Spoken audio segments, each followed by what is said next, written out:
Hello, story lovers. Today I am back with yet another beautiful short story written by Samu Yanglem.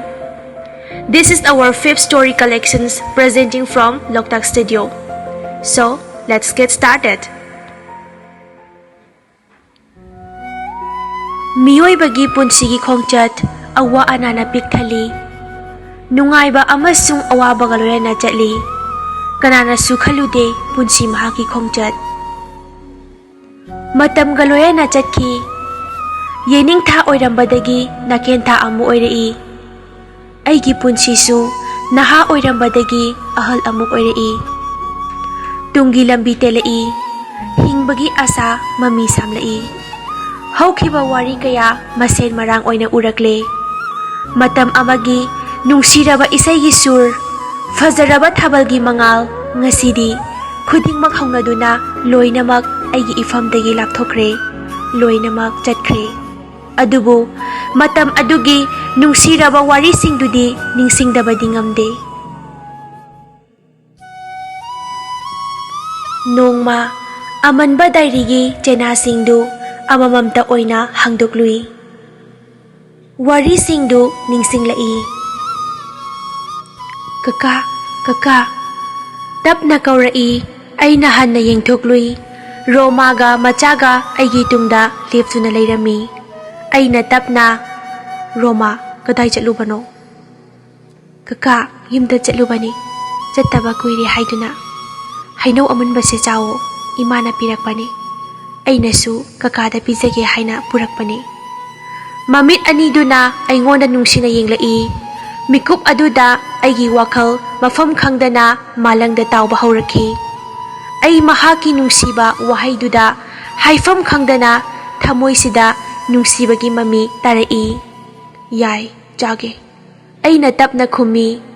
Hangoi baro aina purakpase. Hangoi deda. Adudi karigi tumina leptuna leiriba.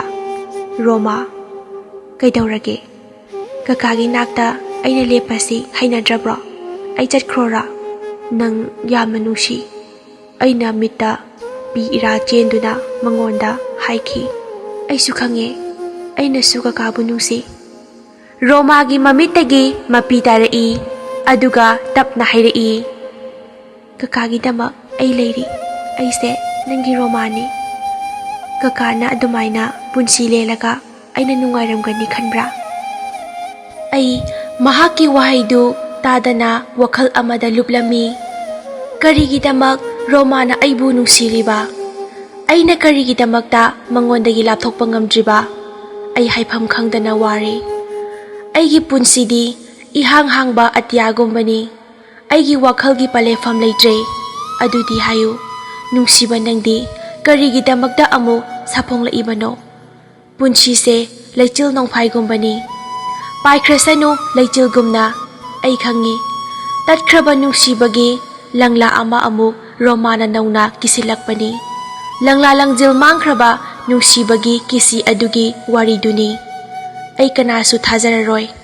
Ay nungsibada maithirabani. Ay nanangbu nungsibadi minamba na pikthalaba taibang amada amamba lambi ama thibagumbani. Ay na nung manangonda haikibadu kanadasu haidokbigano. Aina tapna hai. Kaka, ay nupini. Ay khangi nungsiba masak.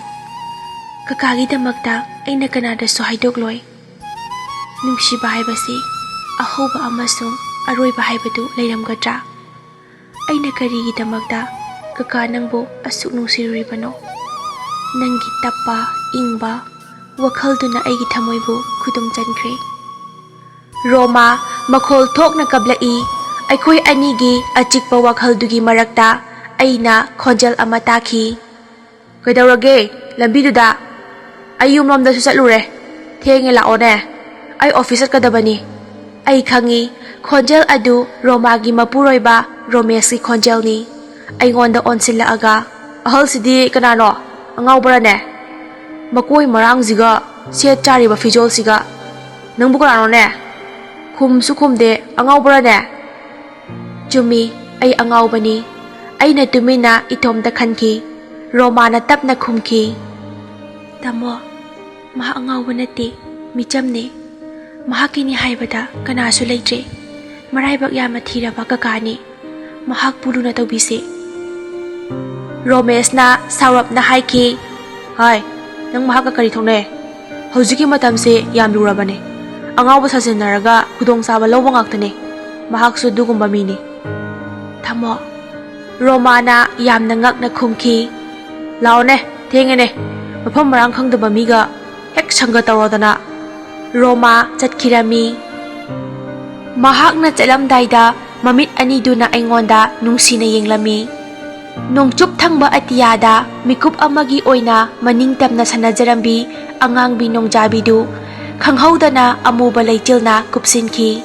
Asumna ai amadi Romagi punsida mafam khangdana irei amana maningtamna chenthaba haurakhi.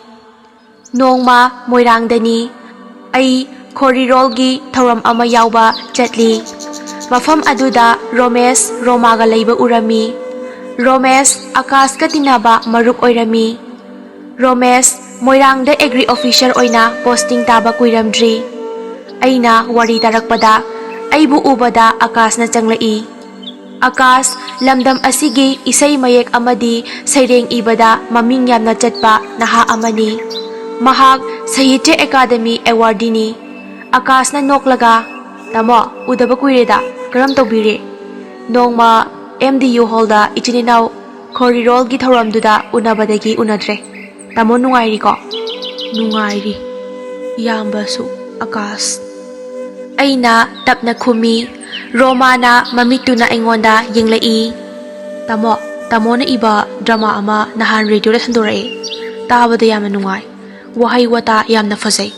Tamogi punsigi mami fazana tay. Tamogi drama du taruraga ay kapsu kapi. Tamogumba mamal yamna punsi se lengang na masak hangbida base yaman nungaite. Ngasidi tamo sereng pathopiga daba na tra.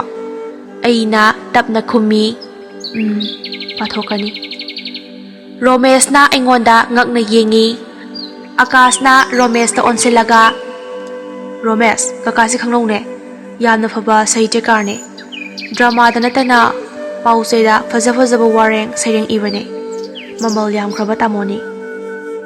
Romesh na aingonda onsilaga chauthok na mapukningda napol amaga loinana. Nahan Roma ka lambida leminaramba ahaldura. Yamna buthajade ne fijol duga wakhal duga. Ai khumde tumina lei. Roma na aingonda mapi ira chena nungsina yenglai. Mahak na aigidamakta wahay ama fauba haiba ngamdare. Romesh na Romada amuk yengi. Aingonda amuk yengi. Ay khangi. Romesh na ay butchingnare. Mahaki pukningda karigumba fataba wakal ama khalle. Ngahak layraga Akash na Romesh ta onsilaga. Romesh, nangjo isay saireng drama iyune. Iroy ne. Nungan bari numitawa fawa tebol da lawu singubagi tharamda ngawt na layba officer ni ne. Romada onsilaga natrane Roma. Asumna noi aizu kabini ne. Nakhoi ni henpote ithara uro. No aga Romesh na hai. Nakhoi ani gorilla gi thoram si yaw hai su yaroi. Romesh chatnaba tawro angang sing su yawri thengkrani. Tamo khoi ani di ngai hak ya hokhige. Tamo changlasi. Hoi ne chalage ne. Romesh na khumai. Hayang Sunday da Bimol hoida oina unarase. Chale bye. Roma Romesh ka macha aniga car da kakhat khirami. Roma na car dugi side glass su chingtharaga aingonda hanna yenglaklami. Aina thaukiba car dugi maikhu marakta left tu na yengduna lehawi.